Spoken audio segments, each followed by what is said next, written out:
진혜님, 네, 맞습니다.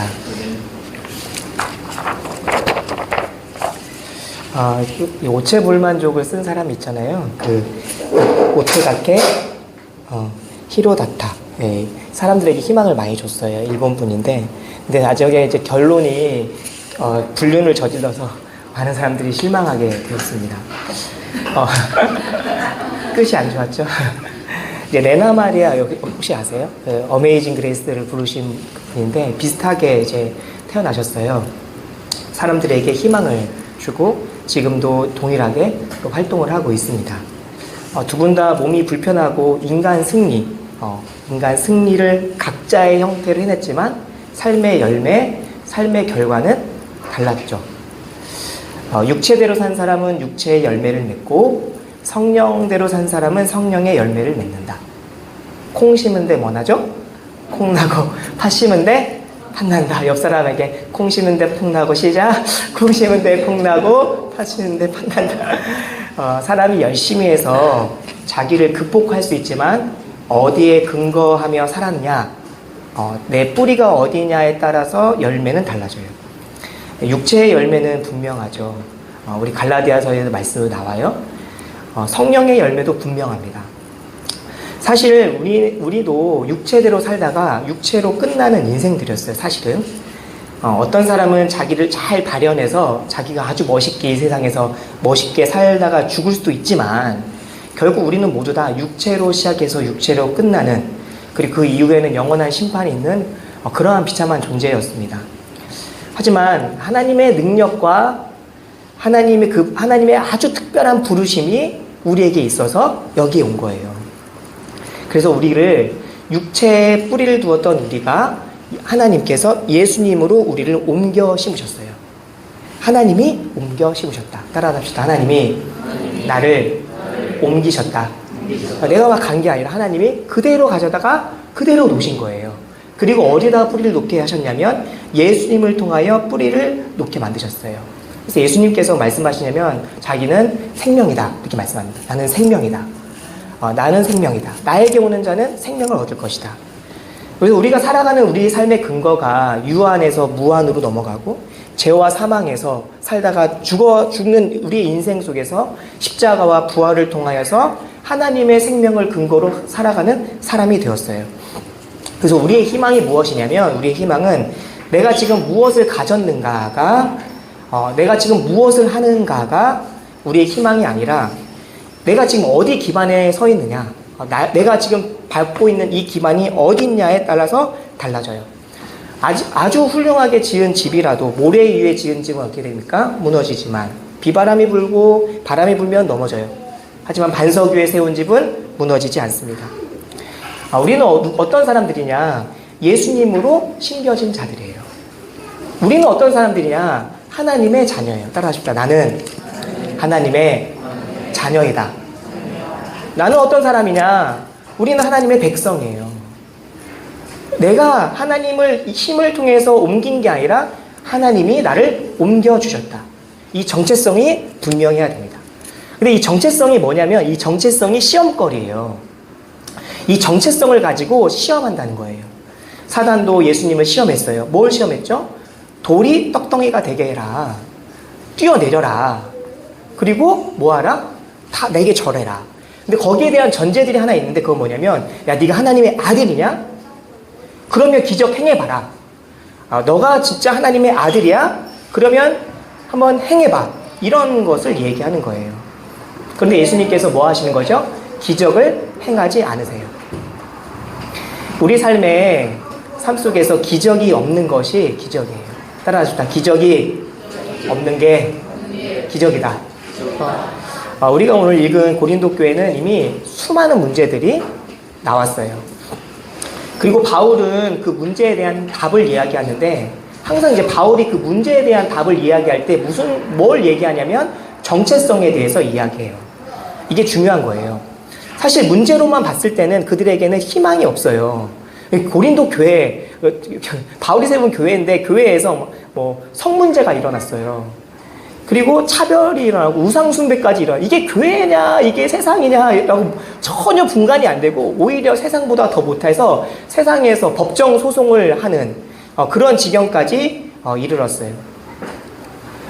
문제들이 발견됐어요. 근데 보세요. 문제들이 발견되면 그 문제는 그 문제의 심각성이 더 크다는 거예요.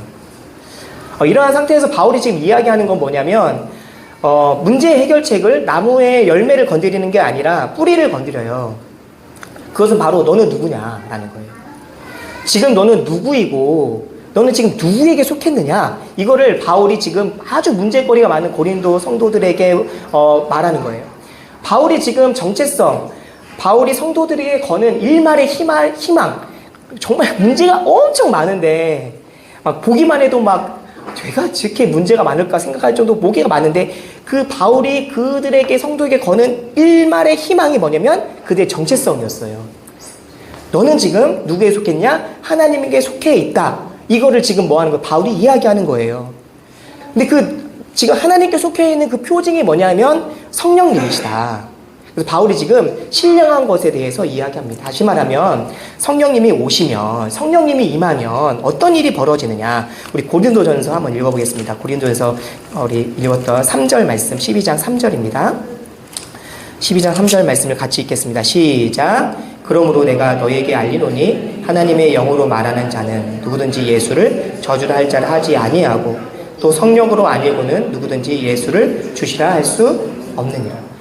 뭐라고 말씀하시냐면 성령님이 오시면 그것을 예수를 육체로 보는 사람이 아니에요. 육체가 아니라 그분이 우리의 구원자이심을 고백하게 된다라는 거예요. 당시 십자가에 못 박혔다라는 것은 저주의 상징이었어요. 십자가에 못 박혔네, 저주받은 자. 그런데 3절 말씀을 보면은 성령님이 임한 사람들에게는 예수님을 저주받은 자라고 이야기하지 않는다라는 거예요. 그 아주 이제 기본이 아주 낮아진 거예요. 자, 봐. 이제 문제가 엄청 많아요. 근데 자, 봐. 다시 돌아보자. 너 지금 예수님을 저주받은 자라고 고백하냐? 안 하. 저주받은 자라고 고백하세요? 안 하잖아요. 그러면 예수님을 기도할 때라도 뭐라고 하냐? 주님이라고 얘기하지 않냐? 나를 주님이라, 하나님이시라고 고백한다. 얘기하는 거예요. 고린도 성도들이 세대를 받았어요. 그리고 예수님을 저주받은 자라고 얘기하지 않고 하나님의 아들이라고 고백해요. 그러면 됐다. 이제 바울이 그러면 거기에서, 그 베이스에서 다시 이야기해보자. 그 정체성 위에 다시 문제를 다루게 된다는 거예요. 그렇게 고백하게 하신 성령님이 누구신가? 성령님은 누구신지를 다시 얘기하는 거예요. 성령님은 우리에게 예수님이 어떤 분인지를 알려주시는 분이시다. 지금 우리가 많은 문제들이 있지만, 삶에 많은 문제들, 이번 주에도 저를 돌아봐도 그래요. 성령님이 나를 돌아봐도 탄식했겠구나. 와, 제 목사라고 그랬겠구나. 말할 수 없는 탄식으로 뭐 하신다? 기도해 주신다. 성령님은 어디를 하시냐? 성령님은 우리를 바른 길로 인도해 주시는 분이시다. 성령님이 임하면은 양심의 소리를 넘어서 성령의 소리를 듣게 되는 거예요. 말씀을 통하여서 하나님이 우리에게 말씀해 주시고, 우리가 어떻게 살아갈지 세상의 기준이 아닌 하나님의 기준으로 계속해서 우리를 성령님이 인도해 주신다. 마음이 찔리는 거예요. 내가 이렇게 살면 안 되지. 이게 이제 이 찔림이 어느 정도냐면 그냥 양심적으로 착하게 살고 쓰레기 버리면 안 되지, 이 정도가 아니라 성령의 말씀을 통하여서 내 삶이 영혼이 변화되고 나를 변화시키는 그 기전까지, 예수님께까지 나를 이끌어 가시는 거예요. 그러니까 바울이 지금 뭐 하는 얘기가 뭐냐면, 그 근거가, 베이스가 성령님이시니까, 교회에 부어주시고 교회를 인도해주시고 우리를 옮겨주신 분이 성령님이시니까 그 성령님 때문에 이 고린도 교회에 희망을 둔다는 거예요. 저 같았으면, 이 정도 문제가 됐으면 정말 그만하고 싶을 것 같아요. 근데 하나님은 육체의 그 문제거리를 보지 않고 우리의 정체성을 보면서 성령님이 그 정체성 안에서 일하시는 것을 하나님은 보신다는 거예요. 그리고 바울이 그것을 본다는 거예요. 보통의 공동체는 돈이나 또 사람이나 건물이 없으면 안 돼요. 그런데 교회 공동체는 성령이 없으면 아무것도 아니에요. 지금 수많은 공동체의 문제들에서 성령님이 이끄시는 교회의 모습이 어떤 모습인지 바울은 다시 보여줘요. 그러니까 지금 이 공동체, 성령님이 임하시는 교회 공동체는 어떤 모습이냐, 그것을 보여주면서 고린도 교회들한 성도들에게 다시 돌아가라. 진짜의 표본이 생겨서 거기에 대조해서 우리를 돌아보게 만든다는 거예요. 그다음 우리가 오늘 말씀을 보면서 그러면 성령님은 어떻게 교회를 이끌어 가시는가? 두 가지인데, 첫 번째는 따라잡시다. 신령한 것을 드러내는 공동체. 성령님은 신령한 영이에요. 성스러운 영이시나요? 하나님의 영이 임하시니까 누가 반응하는 거예요? 하나님 영이 임하니까 우리의 영이 반응하는 거예요. 각 사람에게 하나님의 영이 임해서 우리의 영이 하나님께 반응하는 거예요. 그래서 각자 그 반응할 때 성령의 은사를 주시는 거예요. 은사는 하나님, 성령께서 우리에게 주시는 선물이에요. 근데 이거는 기질도 아니고 성격도 아니고 체질도 아니에요. 그러니까 성령님을 받아서 내 기질이 발현되고 내 성격이 발현된 게 아니라, 오히려 성령님이 내게 임하시면 내 영이 임하는데 오히려 내 기질과 체질과 전혀 반대대로 하나님이 나를 이끌어 가실 수도 있다는 거예요. 성령님이 우리에게 주실 때 주시는 선물과 같은 거예요. 성령님이 우리에게 임하시면은, 성령이 내게 임하시면 영이 반응하면서 믿음이 생겨나고 말씀이 생각나는 거예요. 병고침이 일어나요. 애언을 하기도 하고 분별하기도 하고 방언도 하고 통역도 해요. 내 영이 하나님을 찬양하는 거예요. 내 영이 정말 기뻐해서 내 영이 찬양하는 거예요. 교회는 하나님이 나누어주시는 게, 성령님을 통해 나눠주는 게 있어요. 그게 신비함이에요. 교회에 오면 신비해져요. 보통의 공동체는 신비함이 없지만, 어떤 건 물질적으로나 뭔가 사람적으로나 돈을 통해서 신비함을 줄 수 있고, 하지만 성령님의 신비함은 그런 신비함이 아니에요. 눈에 보이지 않는 신비함, 그 능력이 나타나는 거예요. 병고침이 나타나고 방언과 통역과 성령의 강력한 임재가 임할 때, 그 신비함을 경험할 때 누구를 경외하냐면 하나님을 경외하는 거예요. 하나님 정말 계시구나. 내가 만만하게 볼 분이 아니구나. 하나님이 내가 만만하게 내 생각으로 판단할 분이 아니구나. 하나님이 계시구나. 그 하나님이 나를 인도하시는구나. 이 이음교회도 이 성령의 강력한 임재가 있기를 주님의 축복합니다. 네. 두 번째는 성령님이 어떻게 인도하시냐면 유기적인 공동체로 인도해 주세요. 성령님이 공동체에 오시면 공동체의 목적이 달라져요. 기업의 목적은 뭐예요? 이익이에요. 그래서 사람이 일을 못하면 어떻게 해요? 잘라요. 갈궈요. 그래서 뭘 착취하죠? 이익을 착취하는 거죠. 어쨌든 직장이든 어디든지 사업이든지 이익을 남겨야 돼요. 그러니까 이익을 남기십시다. 네, 자. 그러나 교회 공동체는 누구를 위해서 존재하냐면 그리스도를 위해서 존재해요. 이게 정말 대단한 거예요. 우리가 누구를 위해 존재하는 거예요? 그리스도를 위해서 하나님이 심겨줬는데 이제 너를 위해 살지 말고 그리스도를 위해 살아라고 주님으로부터 심겨진 거예요. 그래서 그리스도의 몸이 된다. 그리스도의 몸이 된다. 그리스도의 몸이 되어서 우리가 하나가 된다. 그리스도로 하나가 된다가 지금 유기적인 공동체예요. 성령님이 임하시면은 각자의 지체가 사실 어떻게 보면 별 볼 일 없어요. 별 볼 일 없잖아요. 그런데 별 볼 일 없는 사람들을 주님이 모아다가 그리스도의 몸을 이룬다라는 거예요. 고린도 교회도 그렇고 많은 교회들이 바울이 이야기하는 건 뭐냐면 너희의 육체를 봐라. 별 볼 일 있냐? 뭐 있냐? 아무것도 없다. 뭐 있는 사람들 세상에 많고 뭐 없는 사람들은 교회에 다 들어오게 돼. 그게 교회의 원리예요. 뭐 없는데 있는 것처럼 하지 말라는 거예요. 뭐 없다. 그런데 중요한 건 뭐냐면 별 볼 일 없는 사람들이 그리스도로 한 몸이 되었다. 이거를 뭐라고 얘기하냐면은 바울이 지금 아름다운 지체라고 얘기해요. 24절 말씀에 보면 이렇게 말합니다. 우리의 아름다운 지체는 그럴 필요가 없느니라. 자기를 좀 더 돋보이게 하려고 그렇게 할 필요가 없고 그냥 주님, 내 정체성이 주님께 붙어 있기에 아름다운 존재다. 내가 뭔가 오늘 막 샤방샤방 뭔가 꾸며서 아름다운 존재가 아니라 내가 정체성이 그리스도께 붙어 있느냐? 아름다운 존재라는 거예요.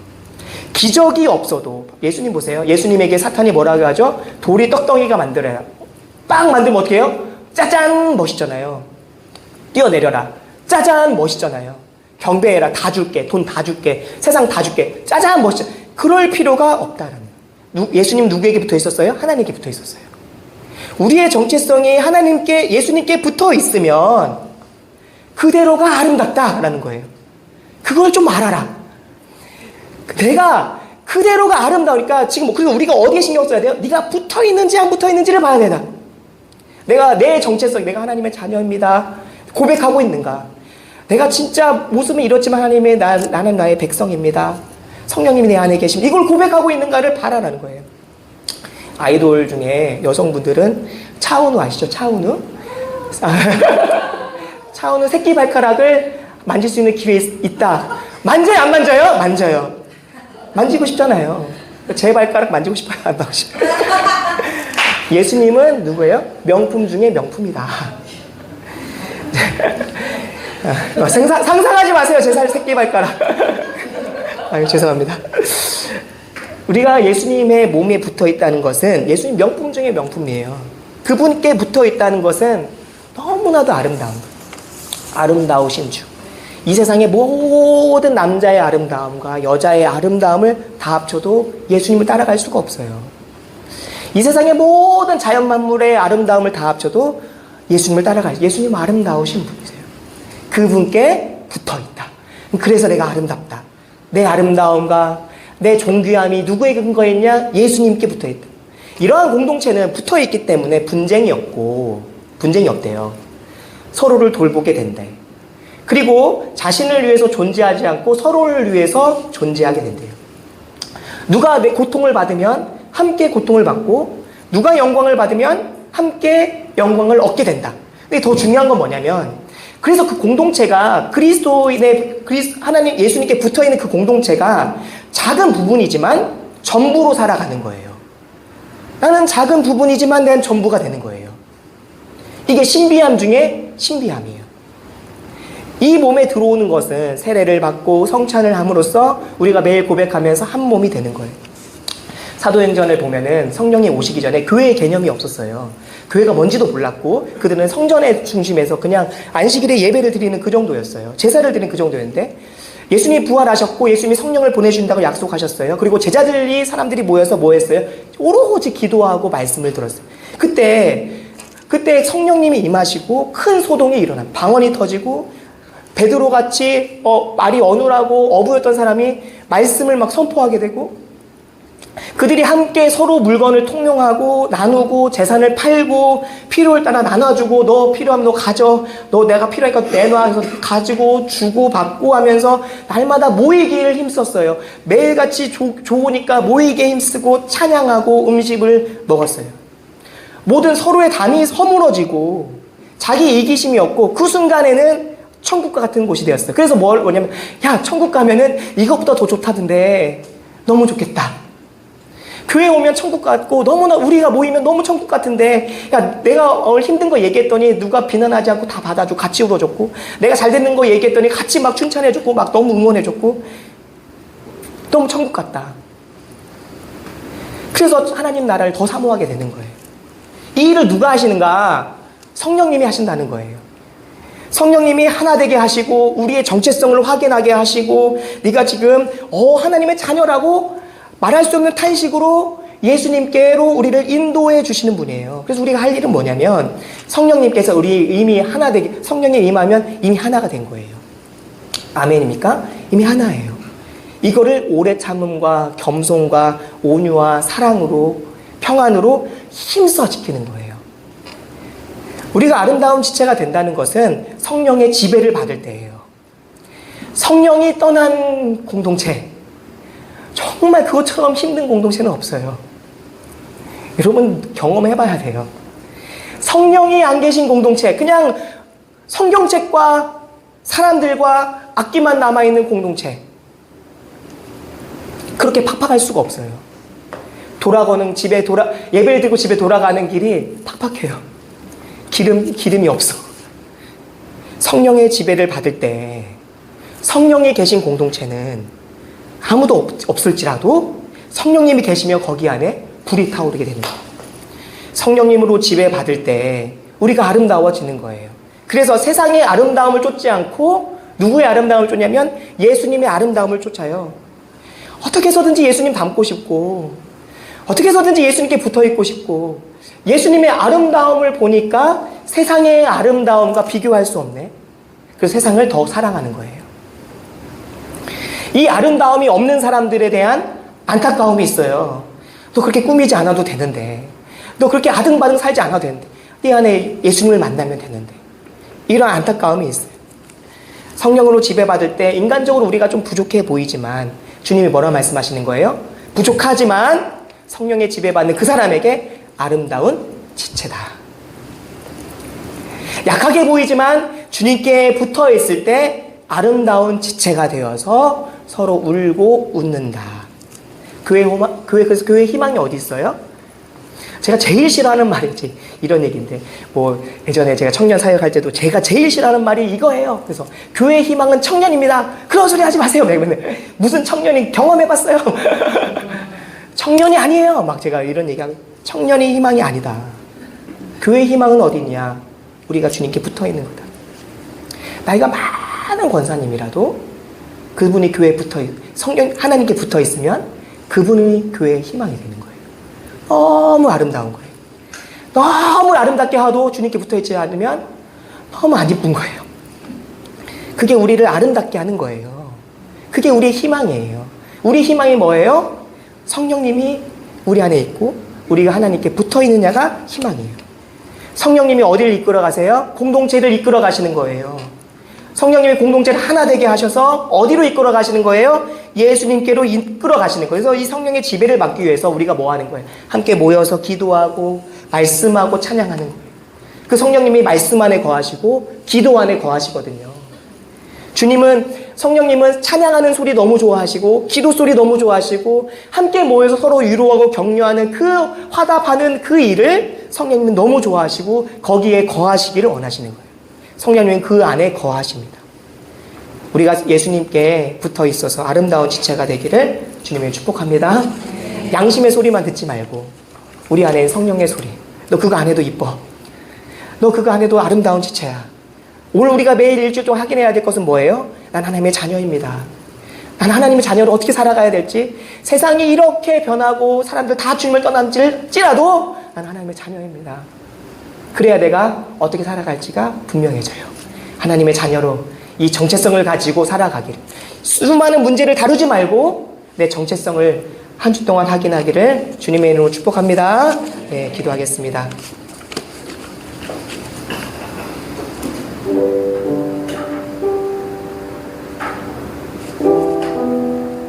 지금 우리 같이 기도했으면 좋겠어요.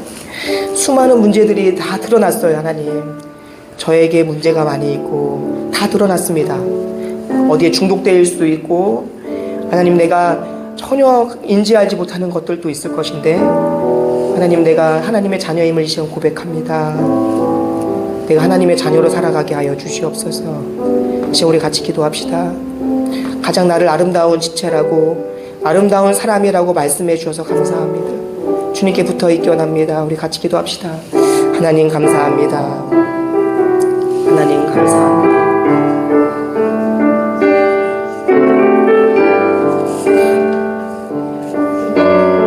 하나님 감사합니다.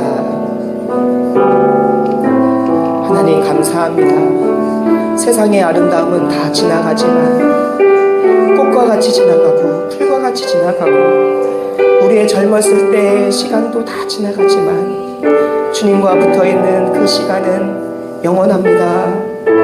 하나님 영원합니다. 그 영원한 시간 안에 우리가 들어가기 원합니다. 하나님, 우리가 별 볼 일 없지만 우리를 아름답게 여겨주셔서 감사합니다. 너는 내 사랑하는 딸이다. 너는 내 사랑하는 아들이다. 하나님 말씀해 주셔서 감사합니다. 하나님, 이것이 시험거리입니다. 한 주 동안 살아갈 동안 예수님을 시험한 것처럼 하나님 우리를 시험할 때 하나님 아버지 기적이 일어나지 않도록 도와주시옵소서. 우리가 주님을 믿으면서 기적을 기대하지 않도록 도와주시옵소서. 하나님 아버지 주님의 가진 정체성을 가지고 기적 없이 이 세상을 살아가게 하여 주시옵소서. 하나님 기적이 일어나지 않더라도 주님께 감사하게 하여 주시옵소서. 우리가 하나님의 자녀가 된 것이 기적 중에 기적이고 우리가 하나님 아버지 딸이 백성이 된 그 기적의 기적 중인 걸 기억하게 하여 주시옵소서. 오 주님 감사합니다. 우리 한 번 더 기도합시다. 우리 옆사람 손을 잡고 기도합시다. 하나님 사랑하는 형제자매 하나님 우리 한 공동체 되었으니 오래 참고 온유함으로 서로 하나 되게 하신 것을 힘써 지키게 하여 주시옵소서. 각자가 별 볼 일 없지만 아름다운 지체이니 아름다운 지체처럼 우리가 대하게 하여 주시옵소서. 우리 같이 기도합시다. 하나님 감사합니다. 하나님 감사합니다. 하나님 감사합니다. 아름다운 지체 되게 해주셔서 감사합니다.